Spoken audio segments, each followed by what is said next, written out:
Hello friend, हमारी आज की कहानी है बुढ़ापे में शादी। जानकी को आज सुबह से ही कुछ अच्छा नहीं लग रहा था। उन्हें सिर दर्द के साथ साथ हरारत सी महसूस हो रही थी। उन्हें लगा कि काम की थकान के कारण ऐसा लग रहा होगा, क्योंकि काम निपटाते निपटाते दोपहर हो गई थी। उन्होंने अपने लिए दलिया बनाया और खाकर आराम करने के लिए लेट गई। उन्होंने सिर पर बाम मला और लेट गई। उनकी आंखों से पानी बह रहा था। आज जानकी को अपने पति शरद की बहुत याद आ रही थी कि शरद उनका कितना ख्याल रखते थे।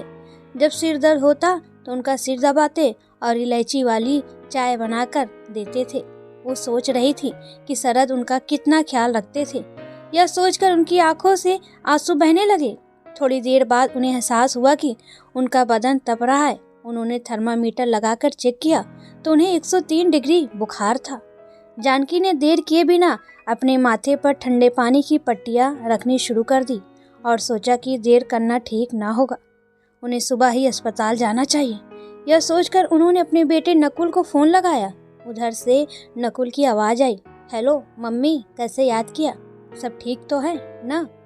जानकी कांपती आवाज में बोली, बेटा मैं ठीक नहीं हूँ, मुझे अस्पताल ले जा। नकुल ने कहा, वो मम्मी कल असल में एक जरूरी मीटिंग है ऑफिस में। मैं ललिता को भेज देता मगर नवल भी ठीक नहीं है। तुम नीला को बुला लो। नकुल ने कहा, नीला की तो सास भी है, वो आकर घर भी संभाल लेगी। मम्मी देखो, बुरा ना मानना, मेरी भी मजबूरी है। ये कहकर नकुल ने फोन रख दिया। जानकी ने नीला को फोन लगाया। नीला की फोन उठाया और कहा, हेलो कौन? मम्मी कैसी हो मम्मी आप? जानकी बोली, नीला मुझे बहुत तेज बुखार है, तू आ जा बेटी। जवाब में नीला ने कहा, अरे मम्मी आने के तो मैं आ जाती, लेकिन कल अमेरिका से मेरी ननंद आ रही है तो थोड़ी सी तैयारी भी करनी है। वैसे भी वो 3 साल बाद आ रही है, तो कोई कमी रह गई तो मेरी सास को बुरा लगेगा। तुम नकुल को क्यों नहीं बुला लेती? वैसे भी कल शनिवार है, उन्हें वीकेंड की छुट्टी भी है और वो पिकनिक जा रहे हैं। वहाँ की बजाय वो तुम्हारे पास आ जाएगा। नीला की बात सुनकर जानकी तो हैरान हो गई और सोचने लगी कि इसका मतलब नकुल ने मुझे झूठ कहा कि उसके ऑफिस में मीटिंग है।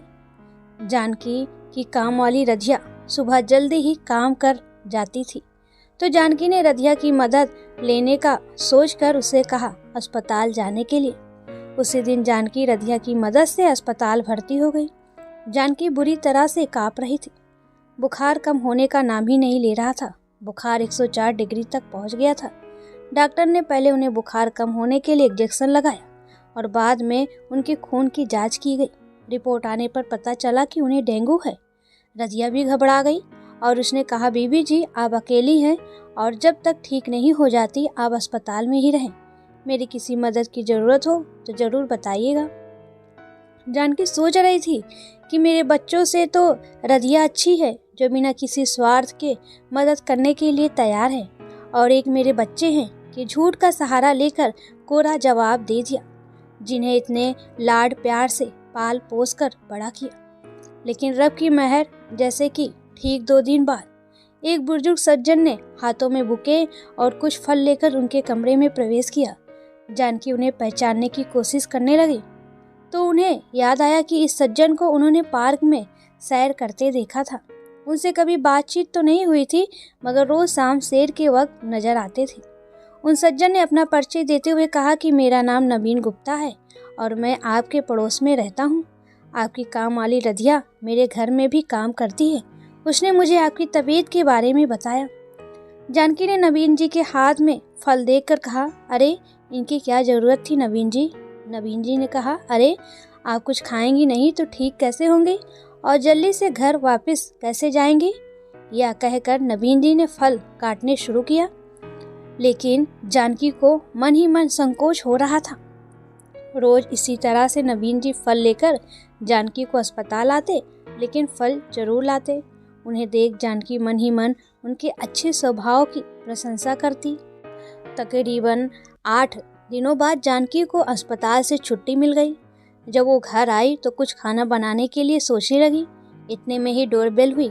जानकी ने उठकर दरवाज़ा खोला तो देखा सामने नवीन जी खड़े थे। उनके हाथ में एक डब्बा था। जानकी ने कहा, अरे आपने क्यों तकलीफ की? मैं अपने लिए खिचड़ी बना लेती। नवीन जी ने मुस्कुराकर कहा, अरे जानकी जी, मैं भी खिचड़ी ही लाया हूँ, अब जरा खाकर बताइए कैसी बनी है। वैसे एक राज की बात बताऊं कि खिचड़ी मुझे मेरी पत्नी ने बनानी सिखाई थी। वो खाना बनाने में बहुत माहिर थी और खिचड़ी जैसी चीज को भी एक स्वादिष्ट व्यंजन की तरह से बना देती थी। इतना कहकर नवीन जी उदास हो गए। शायद उन्हें अपने जीवन साथी की याद आ रही थी। जानकी उनके दुख को समझती थी। उन्हें उदास देखकर जानकी ने बात बदलते हुए कहा, नवीन जी, आपके कितने बच्चे हैं? नवीन जी ने कहा, मेरे 2 बेटे हैं और दोनों अमेरिका में सेटल हैं। इतना कहकर नवीन जी उठ गए और उन्होंने जानकी को अपना ख्याल रखते हुए कहा, अच्छा, मैं अब चलता हूँ, कल आऊँगा। नवीन जी की बात सुनकर जानकी को लगा जैसे जानकी ने उनकी दुखती रग को छेड़ दिया है। शायद नवीन जी अपने बेटे को लेकर ज़्यादा बताना नहीं चाहते थे। उसके बाद तो नवीन जी रोज ही तकरीबन आने जाने लगे। वो दोनों रोज सामाजिक समस्या पर, देश को लेकर या टीवी धारावाहिक पर बात करते रहते, लेकिन दोनों ही अपने अपने परिवार को लेकर कभी भी बात नहीं करते थे। एक दिन नवीन जी किसी धारावाहिक के बारे में बात कर रहे थे जिसमें एक स्त्री के उज्जवल चरित्र पर, जैसे एक पत्नी और माँ के विषय पर बात कर रहे थे। बात करते हुए नवीन जी भावुक हो गए और बोले, मेरी पत्नी केसर भी एक आदर्श औरत और माँ थी। पति और बच्चों की खुशी उसके लिए सर्वोच्च प्राथमिकता थी। परिवार के लिए वो सब कुछ न्यौछावर कर देने के लिए तैयार रहती थी। दोनों बेटे पढ़ाई में बहुत लायक थे और दोनों ने कंप्यूटर्स में बीई की है। अब दोनों सॉफ्टवेयर कंपनी में काम करते हैं। केसर को एक अच्छी बहुएं लाने का बहुत अरमान था। वो गुणों से युक्त बहुएं लाना चाहती थी, लेकिन बड़े बेटे ने बाहर ही एक विजातीय लड़की से प्रेम विवाह कर लिया। वो केसर के मापदंडों के अनुरूप नहीं थी।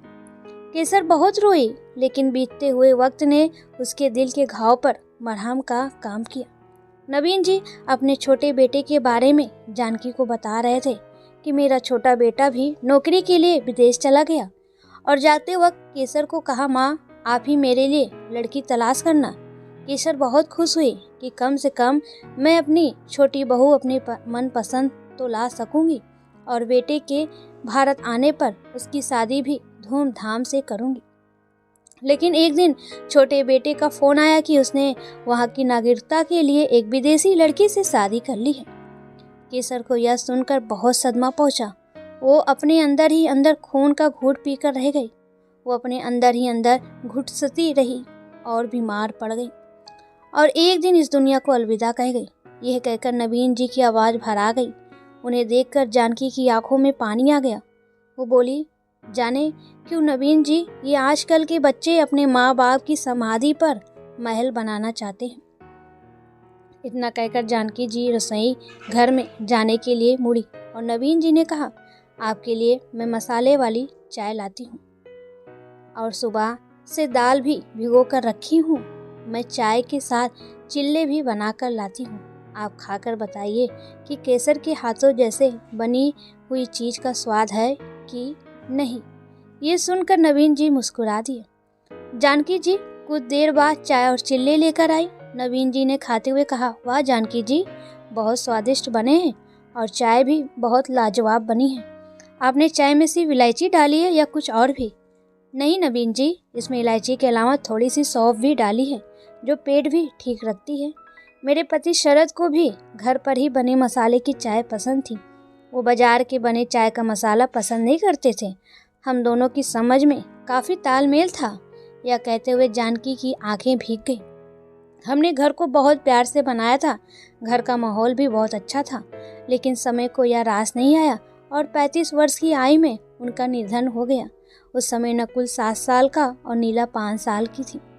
नकुल एक बैंक अधिकारी है, उसकी पत्नी लेक्चरर है। नीला का पति इंजीनियर है। वो दोनों ही इसी शहर में हैं। मैंने उन दोनों को माँ और बाप दोनों का प्यार दिया और कोई कमी महसूस नहीं होने दी। लेकिन अब मुझे उन दोनों के स्वभाव से मतलबी होने की बू आने लगी है। मैं अपने रिटायरमेंट के बाद से यहीं रहती हूँ। मेरा मन ही नहीं होता है उन लोगों से मिलने का। मुझे पहले लगता था कि शायद मेरा वहम है, लेकिन जब नकुल की पत्नी दोबारा माँ बनने वाली थी, थी, मूंग की दाल का हलवा खाएं, बहुत दिन हो गए हैं। और तुम्हें तो पता है कि ललिता को आता नहीं बनाना। मैंने उस रात बड़े प्यार से हलवा बनाया, जबकि रात में मेरे हाथों में भी दर्द होने लगा था। लेकिन बच्चों की पसंद के चलते मैंने परवाह ना की। इस तरह नकुल और ललिता मुझे कोई ना कोई फरमाइश करने लगे, लेकिन मुझे क्या पता था कि वो लोग मुझे प्रशंसा का शहद खिलाकर मुझे ही खा रहे हैं। मैंने उस रात ललिता को नकुल को कहते सुना कि सुनिए, क्यों ना हम माँ को अपने पास ही रख लें। मैं जब ऑफिस से आया करूँगी तो कम से कम माँ के हाथ का स्वादिष्ट खाना तो बना हुआ मिलेगा। ये बात सुनकर ललिता की जैसे मुझे किसी ने आसमान से जमीन पर पटक दिया था। नकुल ने कहा, हाँ, बच्चों की भी देखभाल होती रहेगी और जब पार्टी हुआ करेगी तो बाजार से खाना भी नहीं मंगाना पड़ेगा। हमारा छोटा सा फ्लैट है, वहाँ 2 कमरों में अब सुविधा होगी, इसलिए यहीं रह जाते हैं। बहू की चालाकी में नकुल ने भी हाँ में हाँ मिलाई। उसके बाद फिर बहू ने जो कहा उसे सुनकर मैं हैरत में पड़ गई। वो नकुल को कह रही थी कि क्यों ना माँ को यहाँ का घर बेचने के लिए कहे और तुम बैंक से थोड़ा सा लोन ले लेना, हम खुद ही 3 कमरों का फ्लैट ले लेंगे। नकुल ने कहा, अरे वाह, तुम्हारे दिमाग की तो दाद देनी चाहिए। मेरे सामने उनकी चालाकी का बेपर्दा हो चुकी थी। नवीन जी, मैं आजकल वैसे ही काफ़ी अर्थाभाव से गुजर रही हूँ। ये घर मेरे पति ने बहुत मेहनत से बनाया था। कुछ काम बाकी था, वो भी मैंने पैसे जोड़कर करवाया था। मैं एक स्कूल टीचर थी, साइंस की। मैं सोच रही हूँ क्यों ना मैं फिर किसी स्कूल में टीचर की जॉब कर लूँ। नवीन जी ने कहा, अरे मैं भी गणित का टीचर ही था। यह सुनकर जानकी ने कहा, क्यों ना हम एक कोचिंग सेंटर खोल लें। नवीन जी ने कहा, हाँ, यह सही रहेगा, क्योंकि मेरे एक दोस्त हैं किशोर शर्मा, वो भी फिजिक्स के टीचर थे। उनकी भी रुचि है कोचिंग सेंटर खोलने के लिए। साथ ही समय का सदुपयोग भी हो जाएगा और बच्चों को शिक्षा भी मिलेगी। जानकी ये सुनकर बहुत खुश हो गई। नवीन जी ने कहा, हम अपने सेंटर का नाम जानकी सेंटर रखेंगे। उन्होंने किशोर जी के साथ मिलकर सेंटर खोल लिया। जानकी घर में भी पढ़ाती थी और सेंटर में भी। धीरे धीरे नवीन जी और जानकी एक दूसरे की तरफ आकर्षित होने लगे और एक सुंदर दुनिया बसाने के सपने देखने लगे। मोहल्ले के बाकी लोग पीठ पीछे बातें करते और मजाक बनाते। किशोर जी तो पढ़ाकर चले जाते। नवीन जी जानकी के घर तक कोई सलाह मशवरा करने के लिए रुक जाते। धीरे धीरे उन दोनों ने जीवन साथी बनने का फैसला कर लिया। लेकिन ऐसी बातें भी कहाँ छुपती है। उड़ते उड़ते यह खबर नकुल और नीला तक पहुंची। वो दोनों आकर जानकी जी पर गुस्से से सवार हो गए। माँ, हम यह क्या सुन रहे हैं? तुम इस उम्र में शादी कर रही हो? क्या कहेंगे लोग हमारे बारे में? पीठ पीछे बातें करेंगे। जानकी ने बिना विचलित होते हुए कहा, क्या तुम लोगों को पता नहीं कि मैं भी हाड़ मांस की बनी हूँ? मैं भी इंसान हूँ और मेरी भी संवेदनाएं हैं। मेरी सिराओं में भी स्पंदन होता है। जिंदगी की मधुर धुनों में तुम लोगों ने कभी महसूस किया है कि अकेलेपन का सन्नाटा कैसे चुभता है? बुढ़ापा उस वृक्ष की तरह से होता है जो ऊपर से भले ही हरा ना दिखे, लेकिन उसकी जड़ों में नमी हमेशा विद्यमान रहती है। यदि उसकी जड़ों को प्यार से न सींचा जाए तो उसके अरमानों की कलियां चटक सकती हैं। जब तुम्हारे पिताजी का निधन हुआ था तो मैंने सिर्फ 30 सावन ही देखे थे। मेरी जिंदगी में लगता था जैसे पतझड़ आ गया था और जिंदगी रंगहीन हो गई थी। तुम लोगों की जिंदगी बनाने के लिए मैंने अपनी हर ख्वाहिशों की आहुति दी, लेकिन आज मुझे तुम्हारी मदद की जरूरत पड़ी तो तुम दोनों ने झूठ बोलकर पीछे हट गए। उस समय यदि नवीन जी ने सहारा ना दिया होता तो आज शायद मैं इस दुनिया में ना होती। तुम लोग उस भले इंसान पर उंगली उठा रहे हो। तुम लोगों ने मेरे अपने होते हुए भी सहारा नहीं दिया, लेकिन वो बेगाने होकर भी मेरे मददगार साबित हुए। मुझे अपनी जीवन जीने का पूरा हक है, समझे? मेरी जरूरत के समय तुम लोगों ने बहाना बनाकर अपने पल्लू झाड़ लिया, लेकिन ऐसी हालत में नवीन जी ने मेरा मनोबल बढ़ाकर मुझे मानसिक तौर पर भी सहारा दिया, यहाँ तक कि मेरी भावनाओं को समझा। अब मैंने उन्हें अपना जीवन साथी बनाने का फैसला कर लिया है। नकुल और नीला को अपनी गलती का एहसास हुआ। वो आत्मगालीन के बोझ तले खुद को महसूस कर रहे थे। वो दोनों जानकी के पैरों में गिर गए और बोले, माँ, आपने हमें अपनी गलती का एहसास कराकर सत्य का एहसास करवाया। हमें माफ़ कर दो। हम जिंदगी की शान और शौकत में सच को भूल गए थे कि जिंदगी का सच ही असलियत है और तुम्हारे अकेलेपन को भूल गए थे। आप और नवीन जी को जीवन साथी बनकर एक सुंदर जिंदगी की शुरुआत करें। हम सभी की मंगल कामनाएं हैं। ये नकुल की पत्नी ललिता भी जानकी से गले लगकर बोली, हाँ माँ, आप अपनी जिंदगी की शुरुआत करिए और मुझे भी माफ कर दे, मेरी नादानियों को भूल समझकर। दरवाजे के पीछे खड़े नवीन जी सब देख रहे थे। वो भी अंदर जाकर जानकी से बोले, जानकी जी, भूल बच्चों से ही होती है, अब इन्हें क्षमा कर दीजिए। नकुल ने मुस्कुराकर कहा, आप ठीक कह रहे हैं पापा। नकुल के मुंह से पापा सुनकर जानकी और नवीन जी को लगा जैसे उन लोगों की जिंदगी में फिर से बाहर आ गई है। जानकी जी ने भी बच्चों को गले लगा लिया। ललिता ने कहा, अरे सभी ऐसे खड़े रहोगे, हमें माँ और पापा की नई जिंदगी की स्वागत की तैयारी भी करनी है। जानकी जी और नवीन जी ने बहू का माथा चूम लिया।